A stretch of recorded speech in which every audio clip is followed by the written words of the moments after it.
We are live. Exciting. Right. Good afternoon, everybody. If you're joining us live, make sure you say hello. If you're watching on catch up, then leave us a little comment in the comments box and say hi as well. But yeah, hi Anna. Welcome to the live. Hello. Nice to be here. Okay, while we let Facebook do its thing and before we get into discussing too much, I've got a few either or questions just to kind of get to know you a little bit better. Yeah. So, dog or cat? Cat. Okay. Sweet or salty? Oh, sweet, definitely. Coffee or tea? Oh, tea if I'm at home, coffee if I'm out. Okay. So tea over the last year. Pepsi or Coke? Oh, Coke. Okay. Cake or pie? Cake. Sunrise or sunset? Oh, tricky one. Probably sunset. I'm not really a morning person. Okay. Final one, fruit or veg? Fruit or veg? Fruit. It's all the sweet things for me. I would agree with you there, though. Absolutely. So Anna, introduce yourself a little bit to these people watching. Just kind of introduce who you are. Okay, lovely. So I'm Anna. I'm a wife and mum of two. I live over in a little village called Watlington, so it's between Kings Lynn and Downham Market over in West Norfolk. My background, I've been a pharmacist for 10 years. Kind of got into that through this career I always wanted to do, right back from when I was a little Saturday girl, back when I was sort of 15 and did work experience and stuff. But last month I left my permanent role in the NHS to focus on my business, and we're a home educating family, so I'm focusing on home education for my children and my business right now. That's me. Yeah. So we were going to talk a little bit about home education and why you made that decision for you as a family, because that was a big thing for you to make that decision. It was always the thing you were going to do, wasn't it? Yeah, definitely. So I kind of I was introduced to the idea of home ed. I have to say, pre being a parent, I hadn't really thought much about education choices, and kind of assumed that if and when I had any children, they'd go to school just like I did.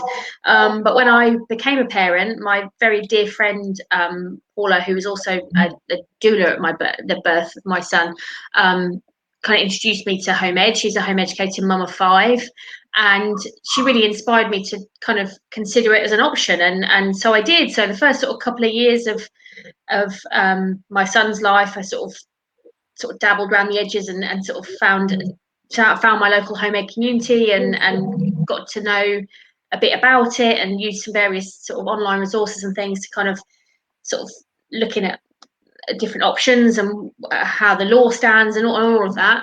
And so then it became something I wanted to pursue and wanted to make happen, and had to find a way to make that happen, in terms of fitting it around obviously working. My husband works full time, I was working part time and what have you. So I've home ed for me just kind of makes sense, and I love that we're able to follow our children's interests, and they can learn. They're learning through play for a lot longer. So that was kind of our main reason for wanting to start off with home ed for sure.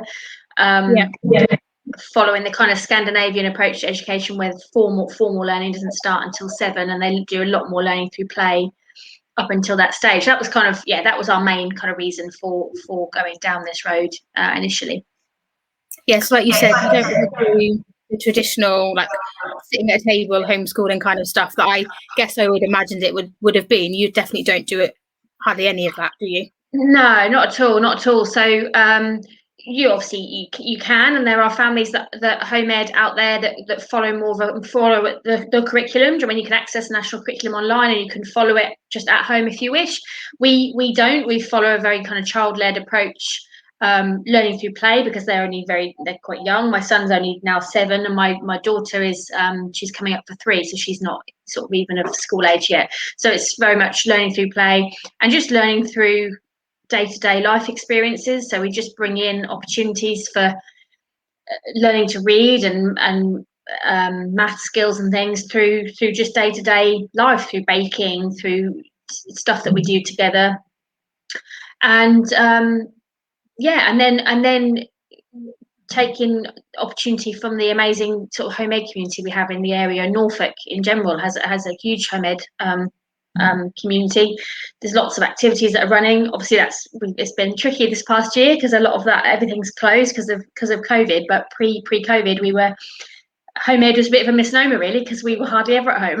We were out most days at various activities and groups and classes to try. So yeah, we do it. That's kind of the approach we follow. But there's a whole spectrum of ways that you can do it, and that's the beauty of it, really. Yeah, that sounds. I think a lot of people are worried if the home ed option is just going to be that like sitting down learning thing, and that's what puts a lot of people off. But it definitely isn't, and I think a lot more people have explored that option since COVID. Have decided that actually they love having their kids at home and they love how it's worked for them. And like you said at the beginning, you've only just recently left your job, yes, to grow your business, but also to give you the opportunity to be there for your kids to do more of what you want to do with them.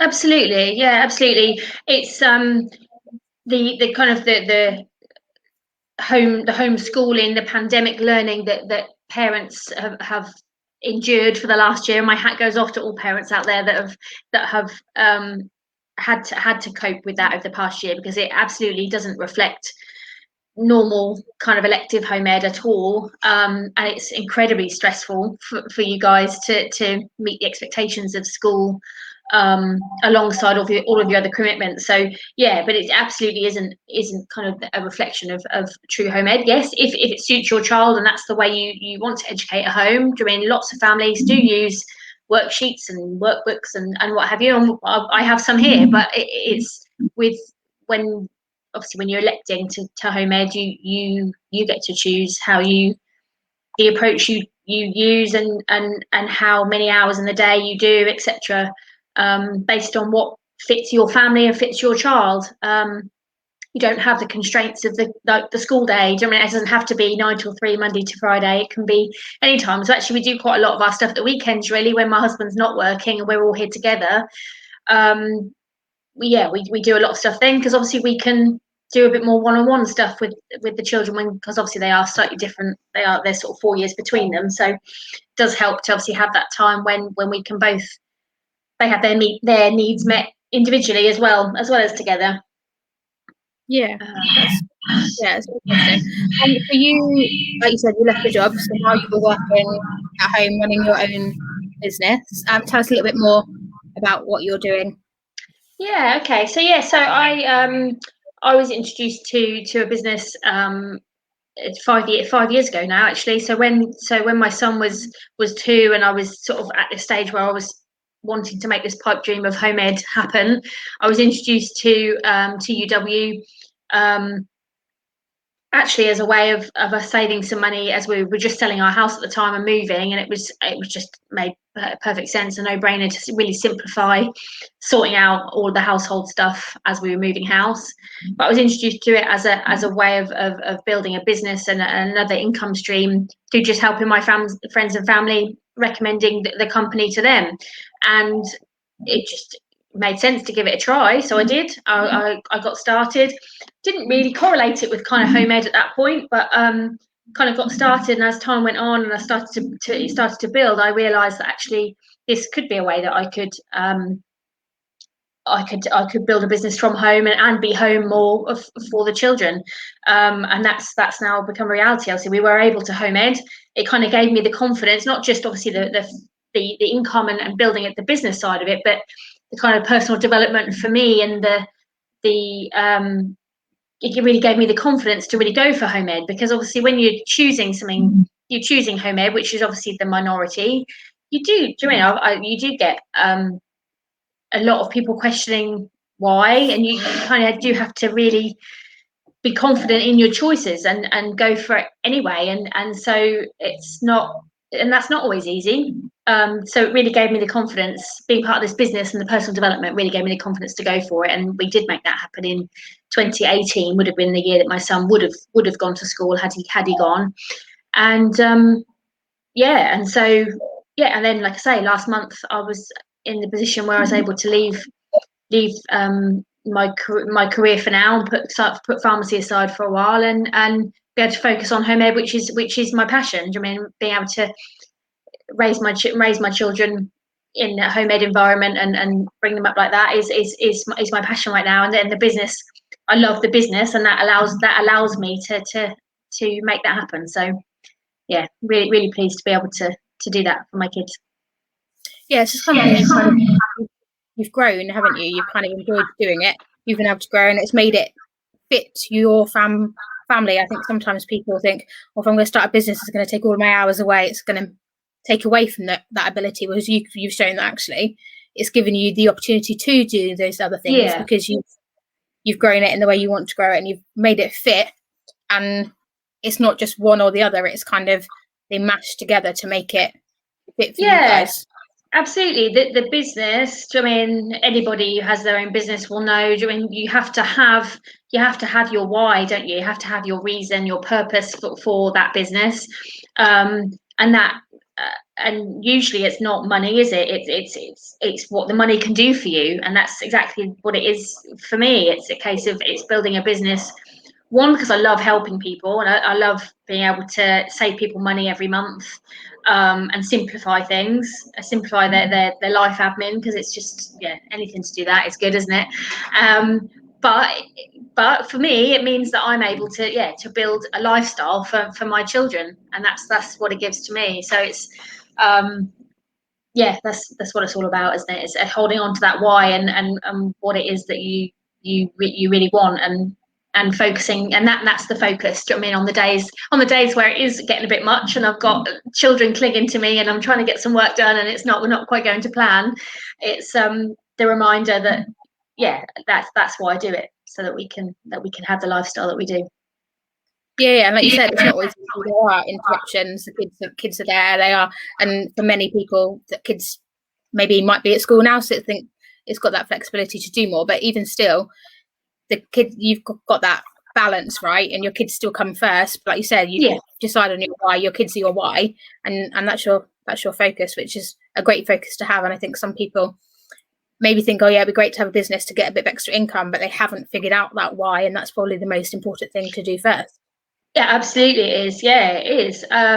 It's the most important thing when you're looking to start any business. Really, you've got to what is your why? What is the reason you want to do it? And it's that you have to cling on to and keep really focused and have your goals focused towards, to help you through. Because when you first start out in business, it's not easy. It's a big learning curve, and it's not always smooth running.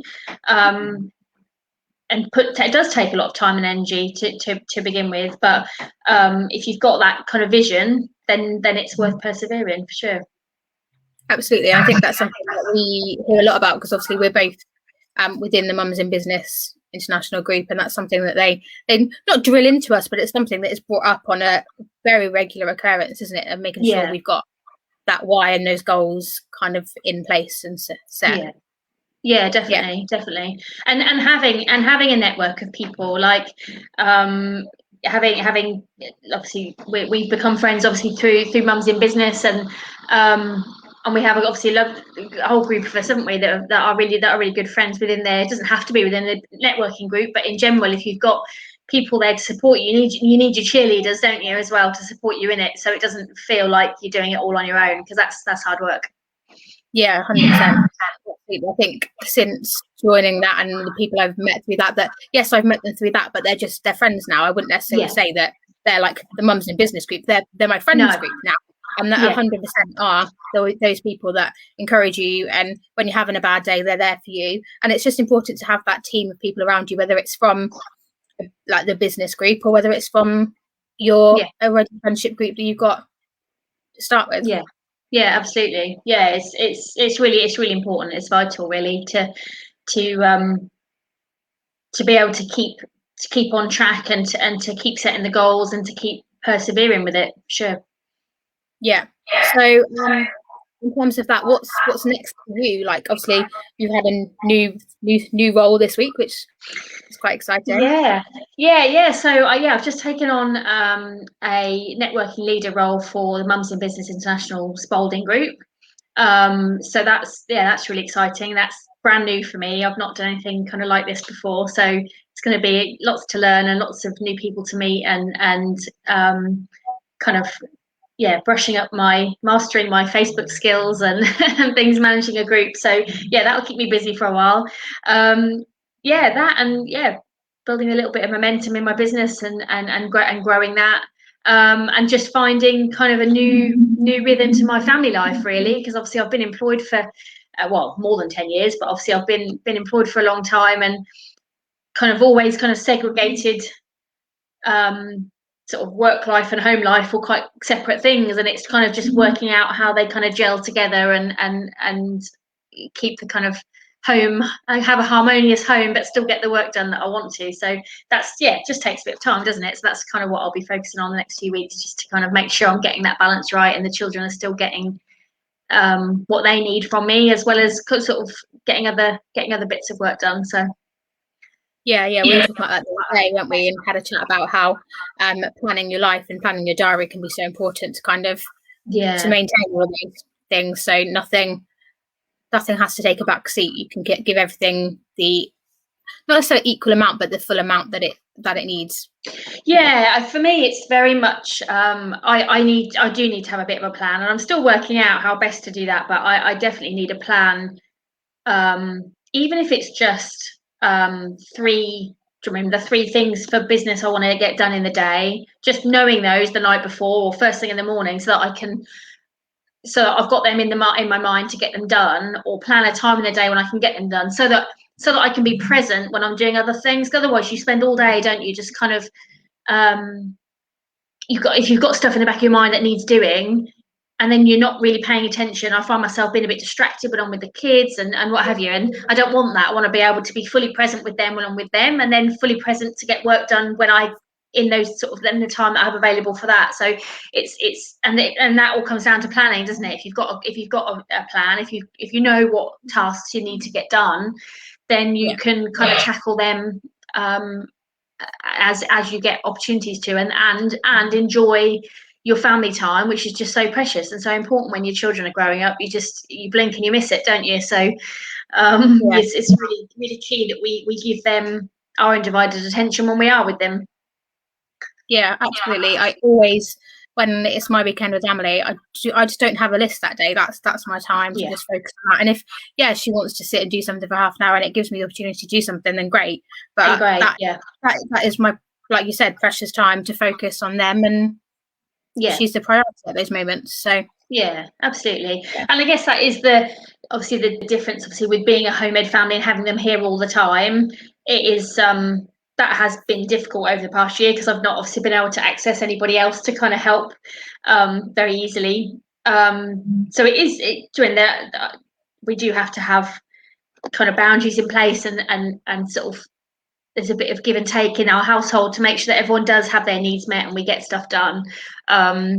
But like you say, that's often how I approach it. If I've got I kind of look out for the sort of natural times in the day where they're quite happy to play and do their own thing, or they might be watching a program or whatever, and I'll just use those opportunities to get a bit of work done. But that's why the planning's so key, because I need to know what I'm going to tackle, because otherwise, if I procrastinate over what I'm doing for the next 10 minutes, I've lost that doing. Then they're up again and wanting to do something else. So I do have to be kind of a bit on the ball, a bit fairly organised, to make sure that I've got what I need. I know what I'm going to be tackling first, so I can sort of crack on with it when those little moments do appear.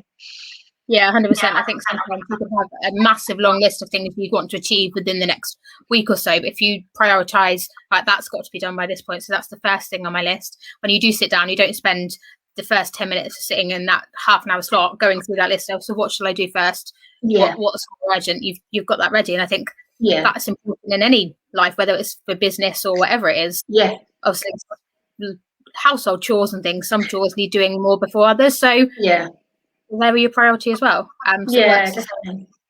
Yeah, definitely. And I'm terrible for that with the household chores, because you can just getting around everything can be tricky. But yeah, breaking it down into the individual tasks and kind of assigning times to do them does help. Obviously, you've got to have a bit of flexibility. That's the thing I'm kind of having to learn, because it's you want to have a plan, you want to have sort of a schedule to follow, but the reality is that life with children isn't that simple, is it? And it can be things crop up, and things change, and so it's building in that flexibility as well, which is really important, because otherwise you get frustrated, which means they get frustrated, and it's tricky for everyone. So yeah, that's the key. Yeah, absolutely. So yeah, thank you for joining me today, Anna. How can anybody get in touch with you if they want some help sorting out, like you said, the life admin stuff? Yeah. So yeah, if you it's a completely free. You just have a quick chat with me. It takes about 20 minutes just to run through how I might be able to help you, might be able to save you some money, or just simplify things, or both. So you can get in touch with me through my personal profile. Feel free just to drop me a message on both Facebook and Instagram. And we'll just take it from there. Arrange a time, a mutually convenient time, and just have a quick chat and just see what we can do. Yeah, absolutely. I went to me and in that position at the minute, but it was really interesting to sort of talk through the options. And I think even if it doesn't all fit for you, it's really interesting for people to be aware of what's going on and what you're doing, because even if it doesn't necessarily help them, it might help somebody else that they know. Absolutely, yeah. So yeah, it's completely no obligation at all. So we just run through how I can help, and it's another option for you to consider. If it isn't for you, that's absolutely fine. But like you say, you may well know people that would benefit from it, and and we can help them too. So yeah, whichever. But it's completely there's no obligation at all. It's just a really, really informal, friendly chat, and I'll just run through the options with you. Yeah, absolutely. So if anybody is interested in that, then get in touch with Anna. But yeah, thank you for being on and joining me live. It was really nice just to chat with you. Hopefully people have maybe got something from what we've talked about, and maybe they're thinking about home ed, and it's maybe something that they want to explore even more now they've kind of heard how someone else is feeling about it and their options. So yeah, thank you for chatting with me. I really enjoyed it. No problem. And feel free, if anyone wants to chat to me about home ed, feel free to get in touch with me. If you've got any questions about that, then by all means, give me a shout. Amazing. Thank you if you've watched live, and if you've caught up and catch up, be sure to make sure you leave us a comment, and I'll see you all again really soon.